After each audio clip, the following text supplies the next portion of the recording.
Isa ako sa mga nahilig magsuot ng mga seamless panty. Pero alam nyo ba kung anong napansin ko sa pagsusuot ng mga seamless panty? Nangangamoy po si Kifi. Agad pong bumabaho si Kifi. Kasi bakit? Kasi yung tela niya hindi siya pure cotton. At hindi talaga siya cotton. Yung tela niya para siyang cycling na laging basa tapos hindi siya nakaka-absorb ng moisture or water. Kaya anong nangyayari? Laging mabaho si Kifi, di ba? Ang dami kong mga seamless panty pero lahat ng mga yon dinispose ko na kasi hindi siya maganda at prone daw sa mga bacteria or infection.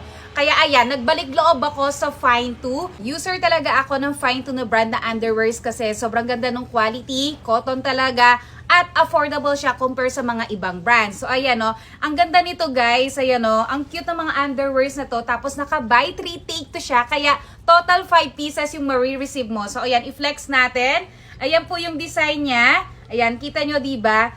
Itsura pa lang niyang alam mong comfy ng suotin. Sobrang presko nito kapag sinusuot, komportable, hindi po sobrang sikip kasi tingnan niyo yung garter niya. Ayan o, hindi siya katulad ng mga ibang garter na ang sikip talaga tapos bumabakat doon sa waist mo. Ito hindi. Ayan, yung garter niya dito manipis lang, sakto lang, kaya hindi nakakaitim ng singit. Ayan, sobrang ganda nito. Flex ko sa inyo yung mga available colors niya. Ayan, diba? Ang cute. Kaya kung ako sa inyo, palitan niyo ng mga seamless niyo. Oo, mura, manipis, hindi bumabakat, pero talagang bumabaho. Kaya feeling ko prone talaga sa bacteria or infection. Kaya ayan, no, mag-switch na kayo sa Fine 2, buy 3, take 2.